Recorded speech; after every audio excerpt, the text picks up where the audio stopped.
Let me be honest with you guys. I'm not a fan of first dates. I've only had a couple of good first dates, others are plain disasters. However, from time to time, I like to get on Tinder and swipe between pictures. Tinder dates always turn into funny stories, sometimes even spooky ones. My guy best friend Ryan and I decided to go on a few Tinder dates just for the fun of it. Before we went out, we would always agree on a safe word, and that word was hot dog.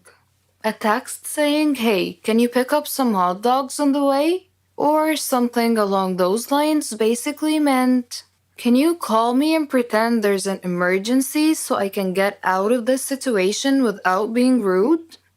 We had a lot of safe words meaning different things, and had an unspoken rule that every time we were on a date, we would let the other person know. I met this guy called Brandon on the application. We had a few good chats and decided to go out for brunch. I called Ryan and I let him know that I'll be having brunch with this Brandon guy. I'm not a supermodel, but I'm a bit too picky when it comes to first date outfits. I dived into my closet and decided to wear a bright pink off-shoulders blouse and a tiny little white skirt. And of course, my signature mermaid hue high heels. Brandon texted me saying he knows of a nice Italian restaurant. Despite the fact that we were going out for brunch, I somehow agreed to Italian. The guy comes to pick me up for our brunch date. He looks nice with lots of black on. He says he needs to make a stop along the way. I couldn't really seem to disagree. I mean, he clearly forgot to buy me flowers. So I say it's fine and he can make a stop along the way. He pulls up to a gravesite and I see people and I'm like, okay, maybe he's picking something up from someone, or maybe he works here and needs to do something. What was really going through my mind though is what the heck is he doing and why is he bringing me to a gravesite on a first date?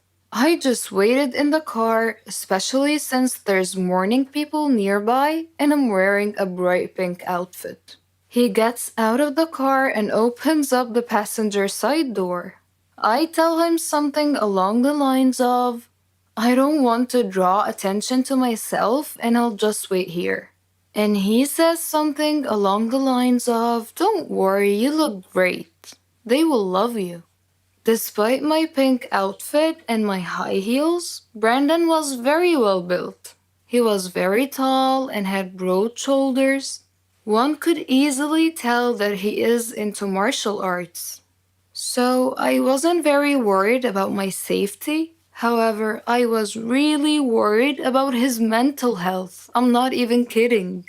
I was so very curious about what on earth were we doing there at 10 a.m. on a first date.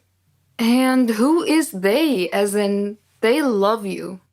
Okay, so the next part is a bit hard to define whether it was creepy, surreal, or a prank show. It was his mother's funeral. I stood next to a group of weeping people watching as my date's mother was lowered into the ground. Needless to say, it was really, really awkward, especially since he kept trying to hold my hand and nuzzle me for comfort.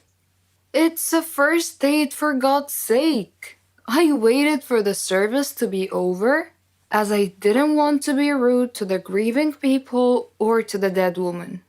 And then I texted Ryan, "hot dog." So Ryan called me and pretended to be my landlord and told me that my apartment was flooded.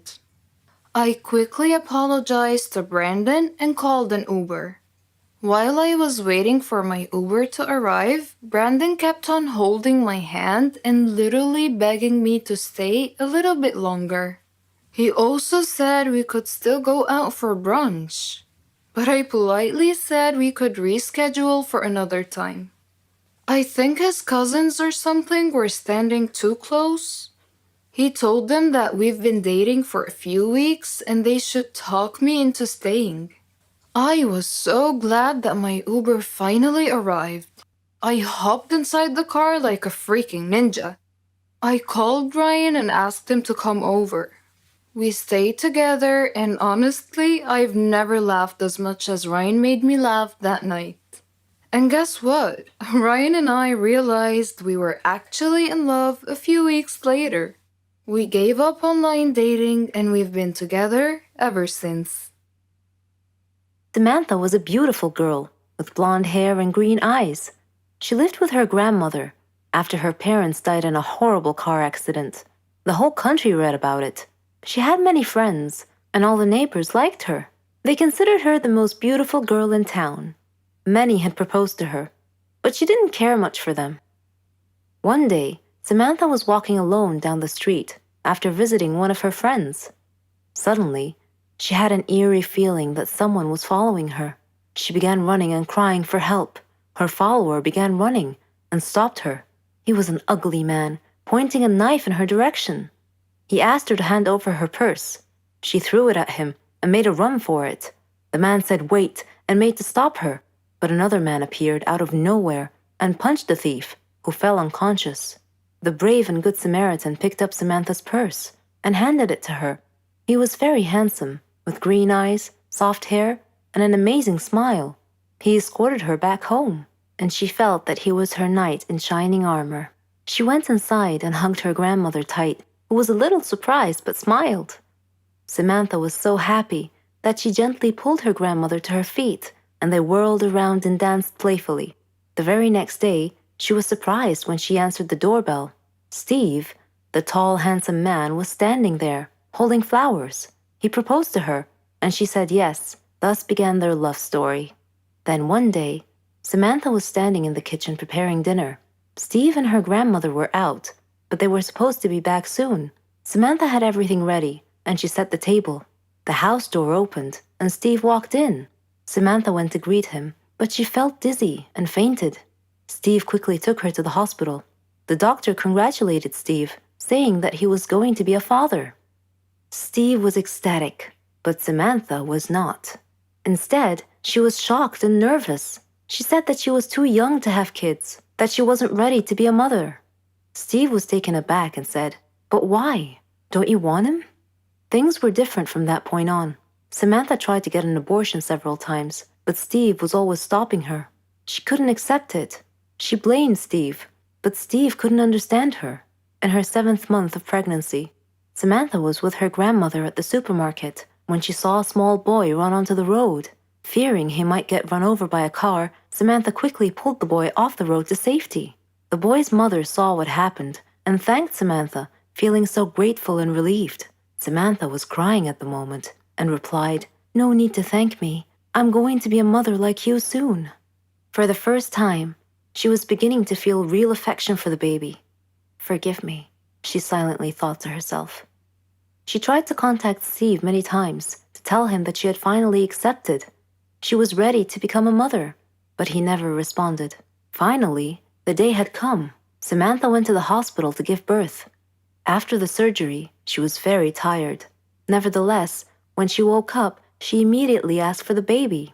Her grandmother handed her the child. It was a daughter, and she was so beautiful. The nurse tried to take the baby out of her arms, but Samantha refused, wanting to hold her for as long as she could. The next day, Samantha heard a big commotion, and she had a feeling of dread that something bad had just happened. It was confirmed when she saw her grandmother's face. She asked what had happened, and her grandmother told her that a child was missing and had apparently been kidnapped. Samantha's pale face slowly pleaded, "Please don't tell me that it was my daughter." When her grandmother nodded, Samantha broke down and began crying and wailing in pain. The nurses tried to calm her down, and when she did, her grandmother came over to her and handed her a note. It had been found in her missing daughter's hospital crib. It was in Steve's handwriting. It simply said, "If you don't want her, I do." Then Samantha fainted. For many years, she tried finding her baby, but couldn't. Steve and her daughter had vanished into thin air. She felt as if time had stopped for her, but Steve didn't feel that way. He raised their daughter into a beautiful young woman. He named her Margot. Whenever Margot asked about her mother, Steve would always tell her that her mother was dead, but he often told her stories about her mother. and how much he had loved her. Margot's intuition, however, told her that her father wasn't being completely honest with her, and that he was hiding some big dark secret. One day, Steve fell ill unexpectedly. He called Margot to him and told her that he was very sick and felt that he was going to die soon. He said that he wanted to reveal a secret that he had long kept from her, that her mother was actually alive, and that her name was Samantha. He told her that he had kidnapped her from the hospital at birth because her mother did not want a child. He regretted it and asked Margot to forgive him. He gave her Samantha's address, and soon after, he died. After his death, Margot decided to go looking for her mother. I am Margot, and I am now standing at my mother's address. At her front door, I cannot predict my mother's reaction when she answers the door and I introduce myself as her daughter, but I'm going to hug her and tell her that I've missed her for so long.